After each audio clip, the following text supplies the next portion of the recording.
Hello everyone, you're in for a long one. We're chapter 16, Noble Lady of Kaelin of Hector Mode, Intended Ranks. With me, of course, is the genius behind the tactics of Noble Lady Kaelin. Altissimo, how are you doing today? I'm good. I don't know if I'd ever refer to myself in this context after what you saw last chapter, but we'll see if I'm any better this time. Look, you've been putting yourself down. I'm like, alright, here you go, back up, you go. This is where you belong. So, this is the chapter where we have two armies of reasonable size. We have Lynn's group, of course, and our old Hector group, and they're both gonna get a lot of work done, I'm assuming, but they're gonna take some time because I saw the runtime of the video. I was like, oh boy, you're turtling this one, aren't you? A little bit. It's not so much that I am turtling up to the boss, it's just more that I'm stalling out the reinforcements that come from the top left, if that makes any sense. I mean, I am kind of like giant ball of deathing up to the boss, but it's so that I can stall out the reinforcements. It's not because I'm so bad at the game that I need to do that. Yeah, I mean, if you were to employ strategies to make the chapter go faster, I think the rate of experience that you lose on units is like the reverse of chapter 11, if that makes any sense, because you have so many units you can feed kills to that it feels like really rewarding to take extra turns in this chapter, if any. Yeah, and generally speaking, if there are reinforcements that I can get without, like, losing out on a Gaiden or something, then I will try to grind out those reinforcements where possible. And the thing about Intended Ranks versus a regular ranked run is that because Intended Ranks actually has values for turn count on every chapter, it's a lot more feasible to do that. The game, like, has, there's enough free turns to where you can actually grind out other reinforcements. Whereas regular Hector Mode with the 0 requirement chapters, especially if you try to do every chapter like I'm doing here, that actually is a lot more difficult. Yeah, because normally you'd already be scared. Like, look at your tactics rank on the prep screen. You'd be pretty scared here because you'd already have like a 13 turn deficit or something from chapter 11 and 15 combined. I know that doesn't reflect the whole story and how many turns you have, but that definitely feels a bit like, oh, I should hurry up if you look at the tactics ranking at this point in the game. Yeah, absolutely. So it's like the actual tactical strategies aren't going to be as interesting in this run because I have more turn leeway, but on the other hand, you get to see me try to find ways to feed EXP to every single unit, which, depending on your definition of fun or interesting, could be fun or interesting.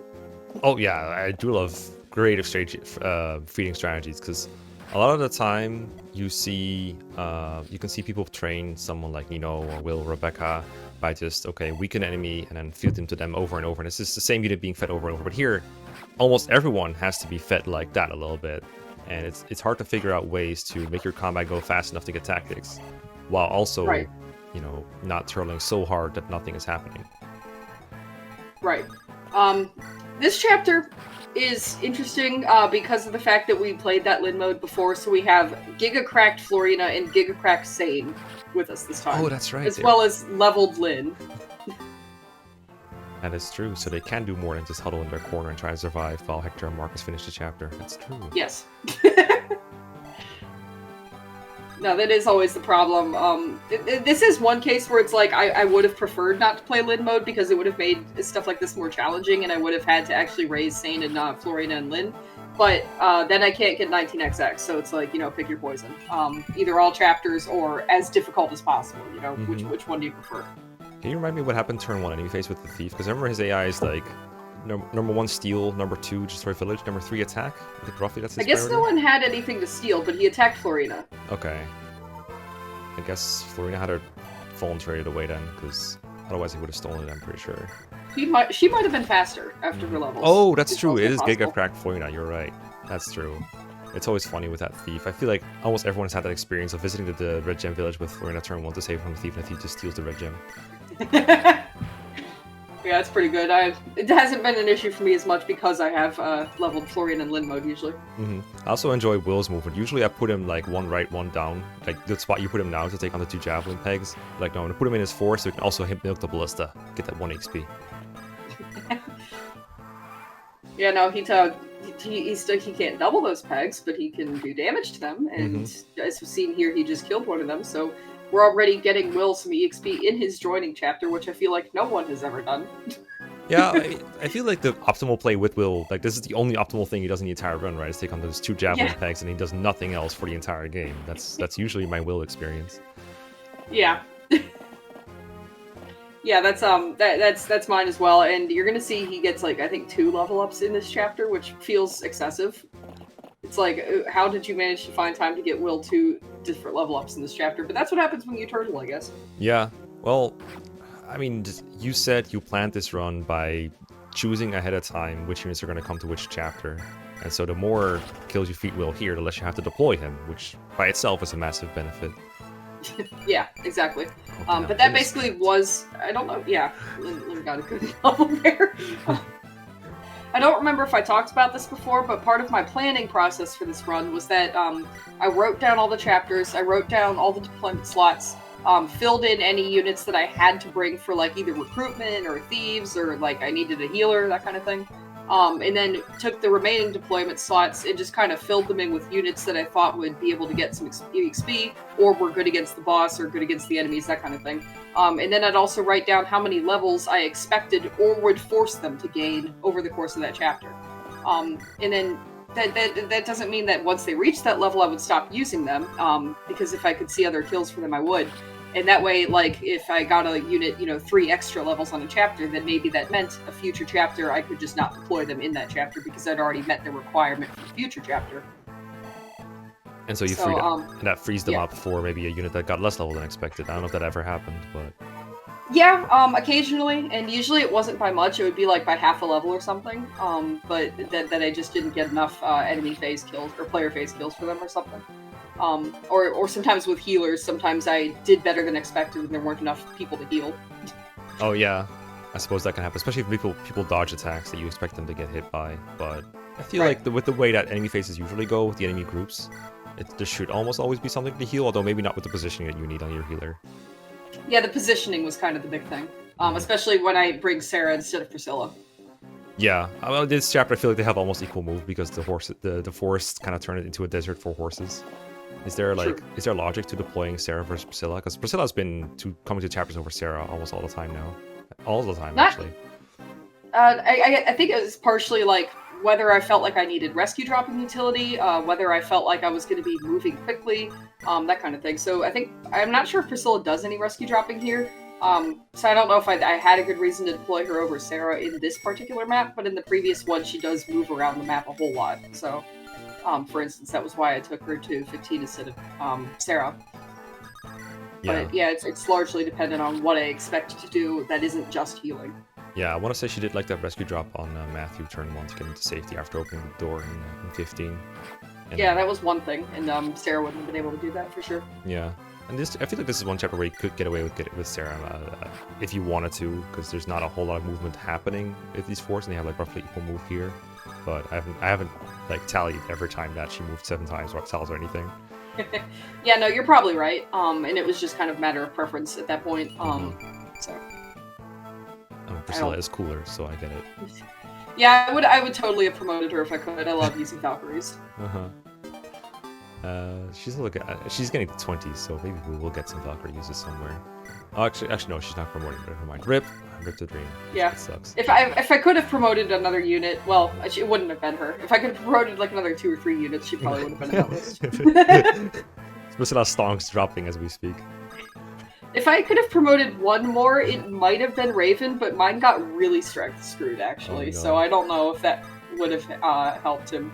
But apart from that, it probably would have been Lucius or Urk, or even Nino, just to have another staffer. That makes sense. I see the Limb mode calves are working their way up towards where they are. And I suppose this has something to do with how cracked Sain is, because usually I have him go left for the bandits, but now that bandit is his element fodder, like one of the few enemy types that he can actually take on by himself. Yeah, and he's gotten some good level ups, so now he can actually, do things. Well, good level ups by Hollywood standards. Yeah, I was gonna say, or maybe they're even average level ups. I don't know. I feel like your Lyn is better than Hollywood at this point, which is not the usual happening. Although there's not that much of a difference between the two. These cats are so annoying in a way, because there's a little cliff tile near the house, like below the house, that they can always get stuck behind along with all the force, and they just clog up the whole space, and it's so claustrophobic and annoying. Because once a unit that goes in, like Matthew or Rebecca, to get a kill somewhere, or even Urk, then they tend to be in danger from the other cats that are just like bunched up behind it. It's like a giant clog hole. It's one of the most annoying things on this chapter. But one thing you'll notice is that Rebecca is perfectly positioned to kill things that are coming into that choke point, as she's been doing for a couple turns now. So that's how I'm getting Rebecca EXP on this chapter. is just having her hit stuff around that area. And also, I don't think we've talked about it. Matthew stole a vulnerary previously. One of the things I did on this map was I got Matthew to steal out every vulnerary, just to flex. Yeah, and it gives 10 XP that no one else has available, so that's nice as well. And honestly, vulneraries don't seem to be... They seem to be almost necessary for some of these units, because I see some people are like 3 HP right now. I actually try to avoid using vulneraries where possible, because it wastes funds, and it's like that's stuff that you could do with a healer instead if you have one available. Yeah, true. But I think I don't know if I've done it yet in this run, but I will use them if there's like absolutely no way to finish a turn without doing that. And you'll definitely see it later on when I have a couple chapters where I just put a unit in favorable terrain and expect them to dodge take like 60 enemies. I'll give them some vulneraries and elixirs to make sure they can actually dodge take those 60 enemies. Mm-hmm. Yeah, not like Lynn, who's at 11 HP fighting a bandit, which I might not have killed her. I don't know. I mean, she's a little busted, but not to the point where she has a favorable matchup. I mean, all things considered, which is, you know, typical Lynn. Mm-hmm. Are we still spamming Manikati with her, even though it's now limited, like actual limited? I know we bought iron swords. I don't remember if one of them is on Lynn right now or not. Yeah, your armoring was like interesting because you bought some items, then you sold the gem and you bought another item, I think. Usually I just buy a bunch of javelins for convoy in that place. That makes sense. Yeah, no, I definitely know I sold the gem. And that's actually one thing I've thought about doing this challenge on the Japanese version, but you don't get a gem on Lynn. Oh. Apparently. That's odd. So I'm not sure what that would do to my funds rank, and I'd be a little scared to find out. So yeah. I've thought about doing that, but that would require like really rerouting how I'm doing a lot of stuff here. That's odd, because I'm assuming the ranking requirements are the same between Japanese and English version. As far as I know, yeah. It's weird as hell. There's a lot of localization changes between Japanese and English, besides the often discussed like 2x might versus triple might and all kinds of other things. But I don't remember ranking requirements being one of them. So them just adding a gem, but still the funds ranking not feeling exactly free in FE7, at least not with silver card or without the silver card. That was interesting.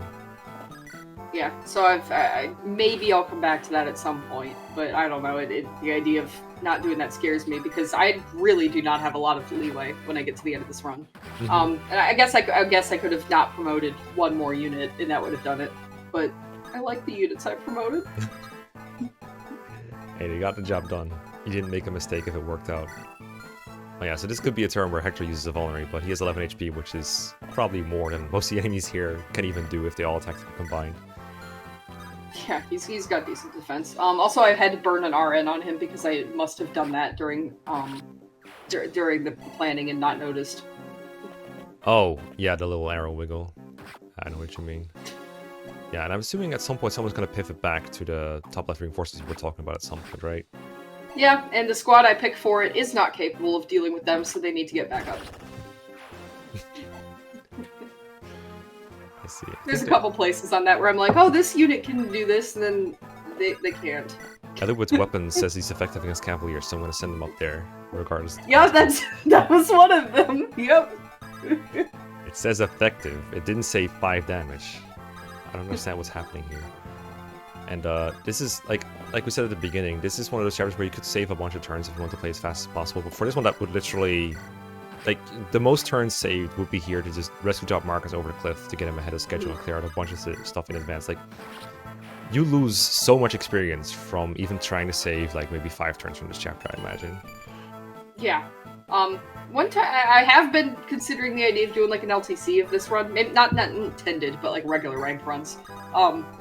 Just to see what that looks like compared to a traditional LTC, but I don't know if I want to do that anytime soon. Did you ever see the low turn count run by Valkama by Pala Emblem for FE4? I did not. The massive flex one? I haven't because I haven't played FE4 yet. Oh, I see.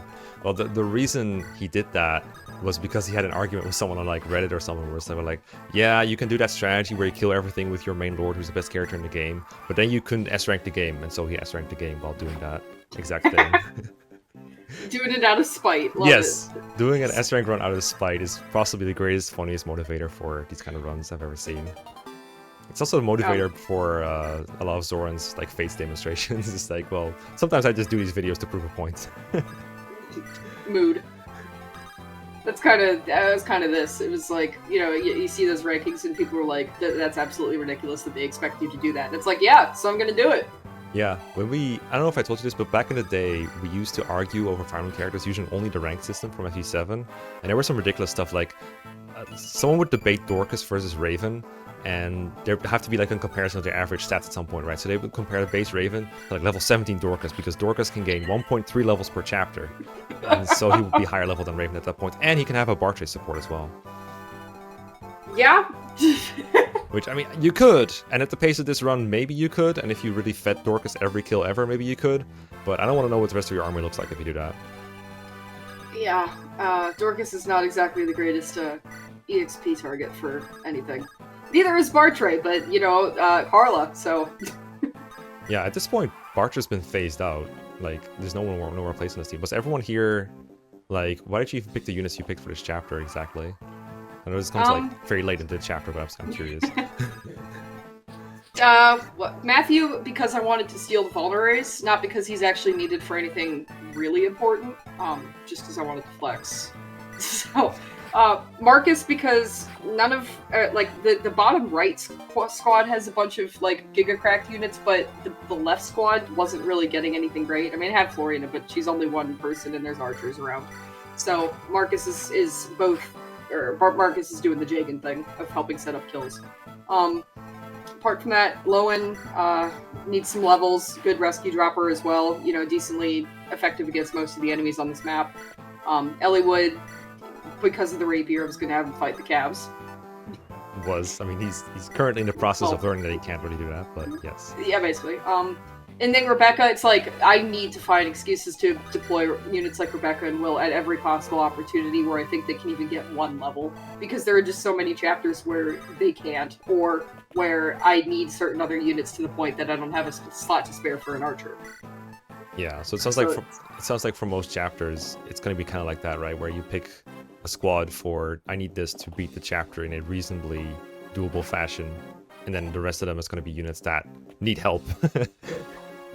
Pretty much. And for a ranked run, and this is like a general tip for anyone who's interested in doing a ranked run, whether it's intended ranks or not, but if you can set it up so that you've got a really low-leveled unit coming to a late-game chapter, they'll get, you know, so much more EXP out of anything that they're able to contribute on that chapter. So that's part of the reason Bartray hasn't shown up in a while, is because I'm going to deploy him on one chapter when he's, like, severely underleveled, but still capable of beating the enemies, and it's just gonna, like, really, really boost his level quickly. And I remember in the Melf playthrough that was on Something Awful, he brought Kent to Battle Before Dawn when Kent was, like, level 3 or 4. What? Which was absolutely ridiculous. So I am not mode. Good enough to do that. Yeah, he did, but he didn't raise Kent. Yeah. And it's like, I don't think I'm good enough to do that, but he certainly was, and he made it work and got many levels on Kent in that chapter. Mm-hmm. I mean, it's pretty fascinating what you can do with some underleveled units in late game terms, especially because you have Ninian for most of them, or Nils, so they can really help feeding unit like kills really hard. You can give them 2 turns. Like, you can have someone enemy phase an enemy, take them down to the single-digit HP, and then the weak unit can just pick them both off on player phase with Ninian's help. Yeah. And those kind of things are definitely happening on Battle Before Dawn, where Ninian is basically mandatory no matter what kind of strat you're using. In Fire Emblem 6, it's a little more difficult because the enemy scaling actually works properly, but there are still some opportunities, like the same person, Melf, did a Fire Emblem 6 playthrough where he traded Calf to from level 5 to 14 on Brigands in one of the Ilia chapters. So it's like, you can set things up, it just is a lot more difficult in Fire Emblem 6 since enemies are actually properly threatening. Yeah, but they can't really deal with terrain very well because their accuracy is so garbled, especially for bandits. Yeah. And, and he also brought a lot of low-leveled archers to a couple of the Ilia chapters, and with 3 times effectiveness, you can actually do things against the pegs. Makes sense. So I wanted to say that I think Hector moved... I don't think he was rescue dropped a whole lot, if ever, in this chapter. He just kind of moved his own pace for the entire game. And I think this is the first or the second turn where he's kind of slowed down to fight something. Or to like... Because before he could have said, okay, I just move Hector, 5 move every turn, and he'll make it to the throne eventually, right? Right, and that's not an issue here because I'm not trying to LTC the chapter. But normally, yeah, if you wanted to get there quickly, you would have to do some rescue drop-in with Hector in order to get him over there in a reasonable time. But he's just waddled his way over there. Hector's move animations does sometimes make him look like he's waddling, that's true. Yeah. The fact that he has 5 move after he promotes just is funny to me. So yeah, that's one of the reasons I said that too. It's infinitely funny. But I really thought you were at least going to wolf the boss, but I guess you're just trying to get the most out of the reinforcements. But at this point, it feels like you're getting like 2 kills per turn if you stick around for longer, right? And that's it. Yeah, which is part of why I said Sain and Kent over here to help out, is because I'm not gonna be able to take on these Reans with who I have in a timely fashion. Yes, the right squad became the left squad. Yes. And I hope nobody notices, but they were intending to go for the boss when there's a point where I clearly changed my mind and had them go down to the bottom left. That's the most embarrassing thing when you're playing Fire Emblem in a video, right? So when a unit moves left and then moves right in the next turn. Yep. I literally just did that in an episode of Shadow Dragon yesterday. I moved one character in one direction, said I was going to bring them there, and then the next turn I didn't even change my mind. I just forgot I was doing that and moved them the other way. It's stuff like this. It's like, you know, if I had known that they were going to need help, I would have just sent them earlier, but I didn't. But it's like, I didn't want to redo the chapter, even though I very easily could have made things easier on myself by like redoing the chapter and having Sain and Kent go there from the beginning or from, you know, the midpoint. But I didn't end up doing that. And there's other cases like that this run where it's like something doesn't work out, but instead of redoing the run so that I have better strategy, I just roll with it. Yeah, I do think that makes the run look more authentic. It makes it look like you're playing Fire Emblem and adapting your strategies on the fly. That makes a lot of sense. Fair enough. So yeah, Hector's just hitting the boss for the moment. I don't think Hector's the one who's getting the kill on the boss, even though he is a great Wolffield target. Yeah, no, Marcus is here.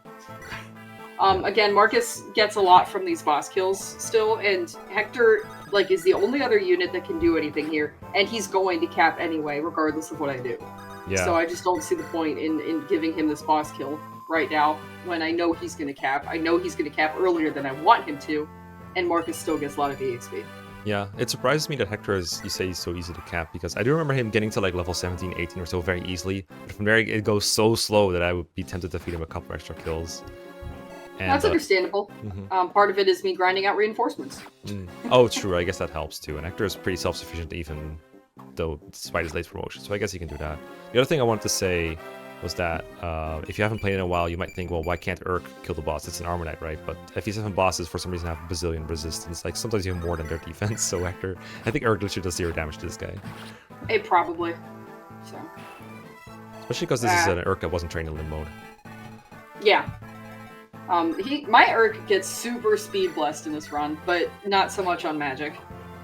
Yeah, well, 2 times 0 is still 0 though. Exactly. So I think these Rebecca. these are the last reinforcements. Yeah. Risky plays. Was she gonna die? I didn't quite see, but I she was at my don't remember HP, if so she was probably. gonna take that much. I mean, I'm used to my Rebecca's being base level, so that might bias me against her durability a little bit, but I want to say she would die at 9 HP to an enemy cavalier with a javelin. Quite possibly. So Sain's level 14. He is by far and away the highest level unit I've got here. And because of that, he's going to cap pretty soon, and then despite all that work we put into him in Lin mode, he's just kind of gonna not be deployed for a while. So it's one of those things that does frustrate me about the way this run is going, but it's like, it is what it is, you know? Yeah, you put a lot of work into a unit only for them to deploy like 3 more chapters. Yep. I also think you're Sain literally doubles your D or your math. Oh, probably. 18 speed, ridiculous. He's super cracked. He is. Well, that's it for chapter 16, and we'll see you next time for chapter 17. Later. Bye.